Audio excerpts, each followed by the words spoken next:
বিরিয়ানিটা কিন্তু পুরো কলকাতা স্টাইলেরই বানানো হয়, বিকজ শুধু বিরিয়ানি শেপটাই কলকাতার।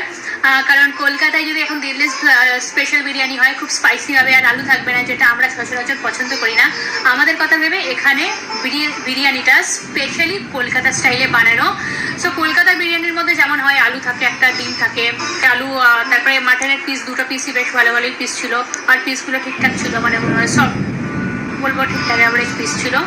আর স্পাইস বলতে গেলে আলুটা যেটা আছে, স্পেশালি এই আলুটা দেখতে পাচ্ছ, আলুটার মধ্যে আমার একটু মানে মনে হচ্ছে ভেতরে একদম মশলা ঢুকেছে। অন্যান্য অনেক জায়গায় যেখানে বিরিয়ানির আলুটা পুরো মানে বয়েলড আলুর মতনই খেতে লাগে, খালি ওপরের মানে লেয়ারটাই যদি স্পাইসি লাগে, ভেতরটা সেদ্ধ সেদ্ধ লাগে, তো এখানে মশলাটা আলুর ভেতর অব্দি ঢুকে গেছে।